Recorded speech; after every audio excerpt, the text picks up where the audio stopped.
রাজ্যে নতুন সরকার গঠন হওয়ার 10 মাস অতিক্রান্ত হওয়ার পরও সন্ত্রাস অব্যাহত রয়েছে।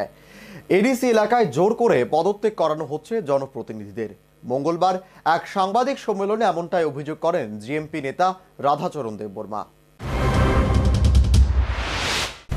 নতুন সরকার ক্ষমতায় আসার 10 মাস অতিক্রান্ত হলেও এখনো পর্যন্ত সন্ত্রাস ও বিরোধী দলের কর্মীদের উপর ভয়ভীতি প্রদর্শন এখনো বন্ধ হয়নি।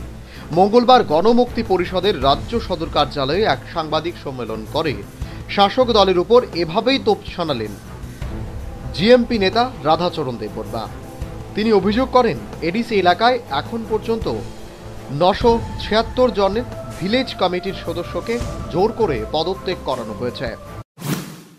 নির্বাচিত বিভিন্ন যে সংস্থা আছে, মানে ক্ষমতাসীন হওয়ার পরেও বিজেপি আইপিএফটির তরফ থেকে বিভিন্ন ভিলেজ কমিটি, গ্রাম পঞ্চায়েত বা বিভিন্ন নগর সংস্থাগুলোর উপর যে আক্রমণটা ছিল, যে হস্তক্ষেপটা ছিল, এটা মাঝখানে খানিকটা কমেছিল।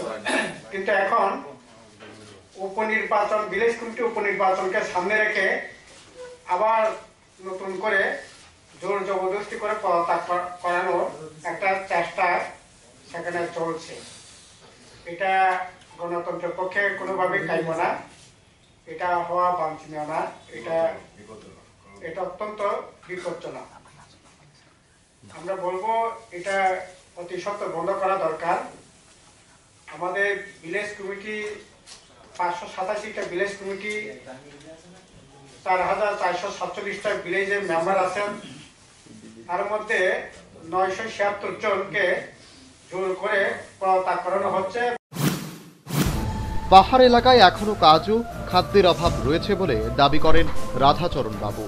তিনি বলেন, রাজ্য সরকার এফসিআই এর মাধ্যমে চাল কিনছেন বলে প্রচার করছেন, কিন্তু এডিসি এলাকায় চাল কেনার কোনো খবর নেই বলে সাংবাদিক সম্মেলনে বলেন তিনি। Bureau report, news vanguard.